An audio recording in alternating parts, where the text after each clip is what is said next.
अगर तुम इन 3 self improvement habits को अपना लेते हो लाइफ में, तो ओवर द टाइम ये तुम्हें किस तरीके से रिटर्न ऑन इन्वेस्टमेंट देगा इन सब चीज़ों में। तो आप सभी को नमस्कार करता हूँ। कैसे हैं आप सभी? आशा करता हूँ आप अच्छे होंगे। आज का जो हमारा टॉपिक होने वाला है ये भी बहुत ही ज़्यादा इम्पॉर्टेंट और इंटरेस्टिंग होने वाला है।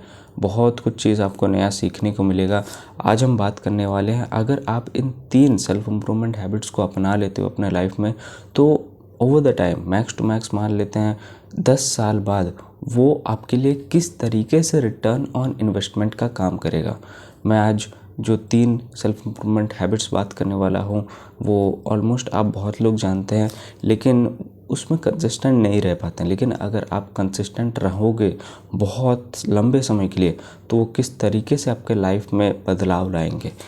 तो बात करते हैं, सबसे पहला हैबिट है वो है वर्कआउट करना। अब देखो, ये जो वर्कआउट करना है, ज़रूरी नहीं कि आप जिम जाओ। ठीक है, रिसेंटली मैं जिम ज्वाइन किया, लेकिन जिम ज्वाइन करने से पहले मैं 4 सालों तक होम वर्कआउट ही करता रहा। स्टार्टिंग में मैं रनिंग किया करता था, उसके बाद धीरे धीरे मैं और भी ज़्यादा होम वर्कआउट किया करने लगा। पुशअप पुलअप्स वगैरह ये सब चीज़ बहुत किया करता था, और भी स्क्वाट्स वगैरह, बुल्गेरियन स्क्वाट्स, अलग अलग तरीके के एक्सरसाइज मैंने किए हैं होम वर्कआउट में। बहुत कुछ मैंने देख के एक्सरसाइज किए यूट्यूब पे। तो आप भी, मैं कोई ज़रूरी फोर्स नहीं करूँगा। बॉडी वेट एक्सरसाइजेस भी बहुत ही ज़्यादा ज़रूरी होता है। जब आप बॉडी वेट एक्सरसाइजेस करते हो तो आप अपने बॉडी को लिफ्ट करते हो, आप किसी एक्सटर्नल वेट्स का इस्तेमाल नहीं करते हो, आप अपने ही बॉडी का यूज़ करते हो वेट्स के लिए। तो यहाँ पर ऐसा ज़रूरी नहीं कि आपको जिम ही जाना है। किसी भी तरीके से वर्कआउट करना स्टार्ट कर दो, वो आपके लिए बेनिफिट होगा ही होगा। ठीक है, लेटर पीरियड्स में तो और भी ज़्यादा होगा। अब देखो, आप कितने भी एज के हो, मान लेते हैं आप 25 के हो, तो बहुत सारे लोग टीनेजर्स में भी होंगे, बहुत लोग अर्ली 20s में भी होंगे। लेकिन मान लेते हैं आपने अगर 25 में ही जिम ज्वाइन किया, तो 25 से 10 साल मतलब 35 ईयर्स में आके वहाँ तक अगर आप 10 साल रेगुलर कंसिस्टेंट रहे, वर्कआउट में कंसिस्टेंट रहे, जिम में कंसिस्टेंट रहे, तो आप एक अलग लेवल का अपने बॉडी को तैयार कर चुके होगे। आपका मसल बहुत ही ज़्यादा बिल्ड हो चुका होगा, आप बहुत अच्छे एथलीट बन चुके होगे। देखो, बहुत सारे लोग ऐसे होते हैं ना, इन सब चीज़ों में ध्यान नहीं देते, बस सोचते हैं रेजोल्यूशन जो होता है ना, न्यू ईयर रेजोल्यूशन, मतलब बहुत लोग ले लेते हैं, सालों सालों का जिम का मेंबरशिप ले लेते हैं, लेकिन वो जाते नहीं। लेकिन कंसिस्टेंट वो अगर रहे for a long period of time, तो ये आप उनके लिए बहुत ही ज़्यादा बेनिफिट होगा। देखो, 10 साल बाद आपके साथ क्या होगा जब आप 35 के होगे। अधिकतर लोग, आपके जैसे लोग या फिर आपके दोस्त होंगे, बहुत सारे लोगों का अनहेल्दी चीज़ दिखने लग जाएगा, जैसे पेट बाहर आना स्टार्ट हो जाएगा, और भी बहुत कुछ ऐसे देखने को मिल जाएगा। लेकिन आप वहीं पर स्टैंड आउट करोगे, आप उस टाइम पे अपने पीक पे रहोगे, प्राइम पे रहोगे। ठीक है, तो इसीलिए जिम जाना, वर्कआउट करना ज़रूरी है। हो सकता है 30-35 तक भी किसी को पता ना चले, लेकिन 45-50 तक आते आते बहुत सारे लोगों को इन सब चीज़ों के बारे में पता चल ही जाता है। आज हर एक लोग, ऑलमोस्ट मैं बहुत सारे लोगों को देखता हूँ, सब प्रेशर, शुगर, इन सब चीज़ों का गोली खा रहे हैं। तो हाई प्रेशर क्यों का गोली खा रहे हैं? तो बेसिकली वर्कआउट नहीं है लाइफ में, शुगर बढ़ा हुआ है, शुगर ज़्यादा कंज्यूम कर रहे हैं और सोच रहे हैं मैं बस ये खा लूँ, दवाई खा लूँ और मेरा शुगर लेवल मेंटेन रहेगा। अभी तो खैर हमें नहीं पता चल रहा है, अभी तुम जिस भी हाल में हो, अगर तुम वर्कआउट नहीं भी कर रहे हो, तो अभी तुम्हें कुछ सालों तक इन सब चीज़ों का भनक नहीं लगेगा। लेकिन जैसे समय बीतता चला जाएगा तो तुम्हें अपनी बॉडी में प्रॉब्लम्स दिखने स्टार्ट होंगे। इसीलिए बेटर यही है कि वर्कआउट अभी से स्टार्ट कर लो। तुमने ऐसे ऐसे लोगों को देखा होगा जिनका कमर में दर्द रहता है, और वो 50 के ऊपर चल चुके हैं और उनका कमर में दर्द रहता है, एथराइटिस रहता है, झुक नहीं पाते हैं, घुटना मोड़ नहीं पाते हैं, बैठ नहीं पाते हैं आलती पालती।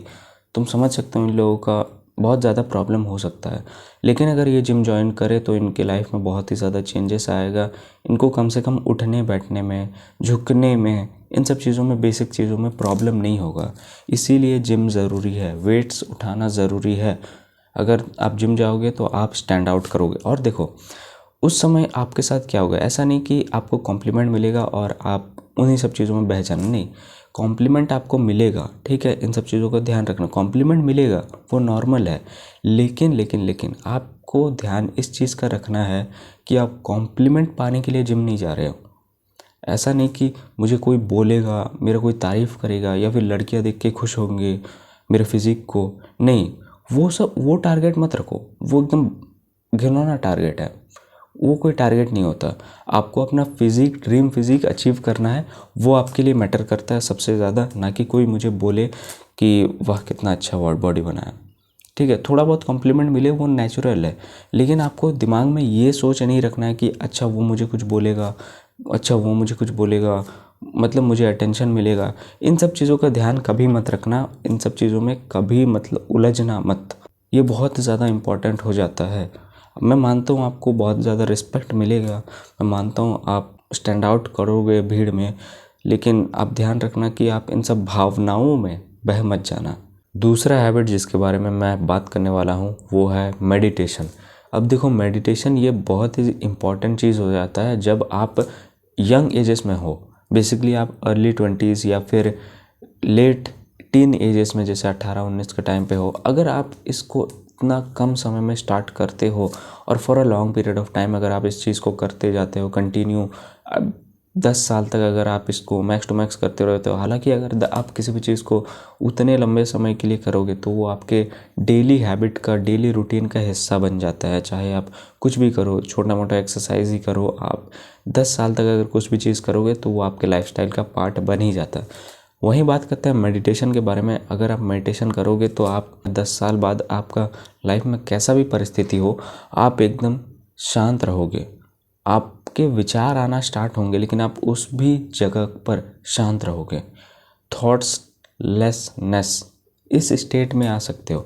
जैसे समझने में थोड़ा तुम्हें हो सकता है तकलीफ़ हो, लेकिन समझो इस चीज़ को, मेडिटेशन हमें उस लेवल तक पहुंचा देता है जहां पर हम कभी सोचे नहीं रहते कि हम उस लेवल पर पहुंचेंगे। आपके दिमाग को बहुत अच्छे तरीके से शांत कर देता है। हाँ, मेडिटेशन में हम अपने थॉट्स में गौर करते हैं। ठीक है, थॉट्स आते हैं लेकिन हम उन सब चीज़ों को इग्नोर करते हैं। एक टाइम के बाद थॉट्स आपके नहीं आएंगे, और थॉट्स आएंगे भी तो आपको कोई फ़र्क नहीं पड़ेगा जब आप मेडिटेशन कर रहे होगे। इसीलिए मेडिटेशन ज़रूरी है। लाइफ में कोई भी प्रॉब्लम हो ना, प्रॉब्लम में थॉट्स बहुत ज़्यादा इंपॉर्टेंट मायने रखता है। कुछ एक अचानक से कुछ प्रॉब्लम आ जाए तो वो आपके वो थॉट है जो आपको सताएगा बार बार, कुछ ना कुछ अलग अलग थॉट आएगा। लेकिन जब थॉट आएगा ही नहीं, आप थॉट को गौर कर रहे हो, तो वो आपको डराएगा ही नहीं। और जब डराएगा ही नहीं वो चीज़ आपको, तब आप एकदम उस परिस्थिति में भी शांत रहोगे। इसीलिए मेडिटेशन ज़रूरी है। शुरुआत में ये आपको हो सकता है बेनिफिट ना करे, लेकिन एक टाइम के बाद ये आपके लाइफ में बहुत ही ज़्यादा चमत्कार के जैसा काम करेगा। तो जितना जल्दी हो सके इन सब चीज़ों को स्टार्ट करो, और 10 साल बाद ये ऑलमोस्ट आपके लिए बेनिफिट का ज़रिया रहेगा ही। देखो, मैं एक एग्जांपल देना चाहता हूँ। जैसे अगर आप मेडिटेशन करते हो, हालांकि मुझे नहीं पता बहुत लोग करते होंगे या नहीं करते होंगे, लेकिन आप महेंद्र सिंह धोनी को देख सकते हो। उनका अगर मैं एग्जांपल दूँ, वो बहुत ज़्यादा शांत रहते हैं, इतना ज़्यादा काम रहते हैं। मैं जब बचपन में उनको देखा करता था, भाई साहब ये इतना ज़्यादा शांत कैसे रहता है। मैं सोचता हूँ, कोई बॉलर, उनका बॉलर है, वो कैप्टनसी कर रहा है, तो उनका बॉलर जो है वो पिटा रहा है, बहुत ज़्यादा पिटा रहा है। मुझे आज याद है एक टाइम 2018 या 19 का एक मैच था आरसीबी के साथ, और दीपक चहर या शार्दुल ठाकुर बॉलिंग में थे और बहुत ज़्यादा वाइड दे रहे थे। मतलब 2 ओवर बाकी था और बहुत ज़्यादा वाइड फेंके जा रहे थे। ऑलमोस्ट 2-3-4 वाइड चली जाता है शायद उस ओवर में, लेकिन धोनी सर हमेशा काम रहते हैं। मतलब गुस्सा सभी को आ रहा है, सभी को मन कर रहा है कुछ बोलने का, फ्रस्ट्रेशन हो रहा है, लेकिन धोनी एकदम चुप थे। मतलब धोनी को ऐसा लगता था कि अगर मैं बोलूँगा तो हो सकता है वो थोड़ा लड़खड़ा जाए, उसके लिए नॉर्मल लगे, वो खुद सोचे कि हाँ कैप्टन का हक बनता है गाली देना, डांटना। लेकिन वहाँ पर वो कुछ नहीं बोले, एकदम शांत रहे और बॉल बस उसको पास करते रहे। वो मैच हालांकि चेन्नई ही जीतता है, लेकिन मैं उन समय में धोनी सर को देख के शॉक हो गया था कि यार कोई इतना ज़्यादा शांत कैसे रह सकता है इतने टफ सिचुएशन में। कोई भी गुस्सा करके भड़ास निकाल दे। मैंने किसी ऐसे कैप्टन को नहीं देखा जो प्रेशर में एकदम शांत रहे, किसी ऐसे कैप्टन को आज तक नहीं देखा उनको जैसे देखा। तो ऐसे स्टेट में आप आ जाओगे अगर आप मेडिटेशन करोगे तो। मुझे नहीं पता वो मेडिटेशन करते होंगे कि नहीं, लेकिन अगर आप मेडिटेशन करोगे तो आपको बहुत ज़्यादा फ़ायदे देखने को मिलेगा, इस तरीके से फ़ायदे देखने को मिलेगा। सो इसीलिए आप मेडिटेशन करो, ये बहुत ही ज़्यादा कारगर होगा आपके लिए। तीसरा हैबिट जिसके बारे में हम बात करने वाले हैं वो बुक रीडिंग। अब देखो, बुक रीडिंग ये बहुत ही ज़्यादा इम्पॉर्टेंट है। बहुत लोग इस चीज़ को नहीं समझते हैं। बहुत लोग बोलते हैं यार पढ़ के क्या होगा, कमाना तो है, कमाना है वो सबसे ज़्यादा इम्पॉर्टेंट है, कमाओ तो लाखों कमाओ, करोड़ों कमाओ, लेकिन बुक क्यों पढ़ रहे हो। देखो, बुक रीडिंग बहुत ही ज़्यादा इम्पॉर्टेंट है, लेकिन बहुत लोग इस चीज़ को क्रिटिसाइज़ कर रहे हैं। हमें उन सब बातों में ध्यान नहीं देना। अगर आप स्टूडेंट हो तो मैं रिकमेंड नहीं करूँगा कि आप बुक पढ़ो, क्योंकि आपको ऑलरेडी टाइम नहीं मिलने वाला है। आपको अपने सब्जेक्ट के अलावा कुछ बुक पढ़ो।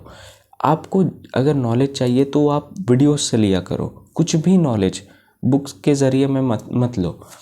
मैं अपने टाइम पे नॉलेज हमेशा फ़ोन पे लिया करता था। कुछ भी चीज़ से रिलेटेड, बात करने से रिलेटेड, वो नॉलेज मैं फ़ोन पे लिया करता था। अब देखो, मैं ऐसा इंसान था ना कि थोड़ा सा शरीफ जैसा भोला वाला टाइप का इंसान ऐसा बनने की कोशिश करता था। तो लोग मेरा थोड़ा बहुत मजाक वगैरह उड़ाते थे। अपने ग्रुप के नहीं, मतलब दूसरे ग्रुप को कोई आ जाता था और कुछ भी बोल देता था वगैरह वगैरह, या फिर अपने ही ग्रुप के लोग ऐसा बोल देते थे। दूसरे ग्रुप से चलो ऐसा कोई कनेक्शन नहीं रहता था, लेकिन दूसरे ग्रुप, अपने ग्रुप वाले लोग भी ऐसे बोलते हैं। तो मैं सोचता हूँ यार इन लोगों को जवाब कैसे देना, ये अपने ही लोग हैं और ये ऐसे बोल रहे हैं और ख़ुद को ऐसा फील करवा रहे हैं कि हम तो मजाक कर रहे हैं, तुम्हें भी सीरियस नहीं लेना चाहिए। तो ये कोई सीरियसनेस लेने वाला चीज़ नहीं, ये हमारा मजाक ही कर रहे हैं। तो इस समय में आपको कुछ जवाब देना, और उन समय में मैं यार रात भर तक एक से एक सोशल स्किल्स के वीडियोस देखा करता था कि अगर आपको कोई ये बोले तो इसका जवाब कैसे देना है, ये बोले तो इसका जवाब कैसे देना है। मतलब मैं बहुत ज़्यादा वीडियोस देखा करता था। रात जाग के नहीं, पूरा रात भर नहीं देखा करता था, लेकिन मैं ऑलमोस्ट हर टाइम पे इन सब वीडियो को देखा करता था, ताकि मैं समझ पाऊँ कि सामने वाला का जवाब मैं कैसे करके दूँ। जो मुझे चिढ़ा रहा है, कुछ बोल रहा है, इन सब लोगों को मैं जवाब कैसे दूँ। तो कुछ भी चीज़ का नॉलेज हो आप फ़ोन से लो, वो आपके लिए सबसे ज़्यादा हेल्पफुल रहेगा।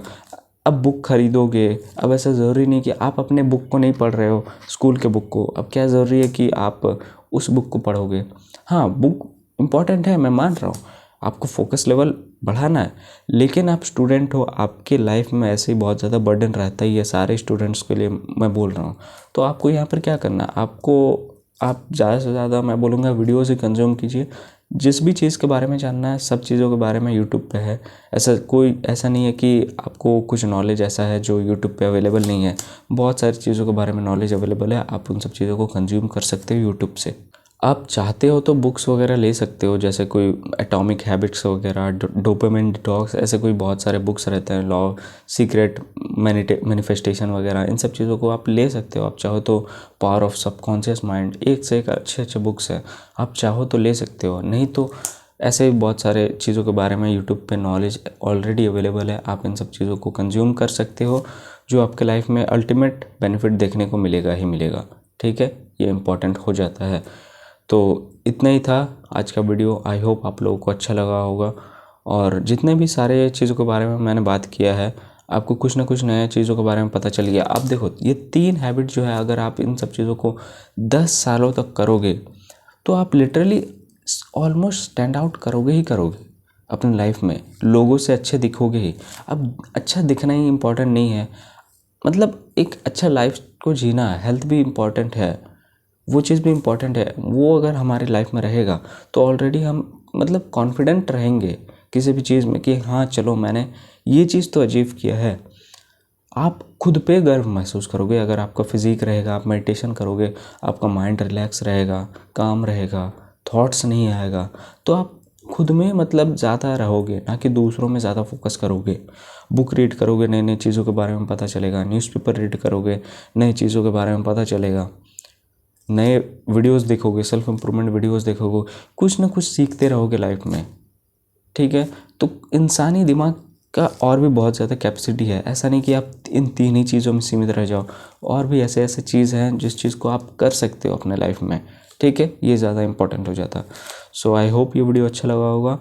मिलते हैं आपसे नए वीडियो में, तब तक के लिए धन्यवाद। Thanks for watching.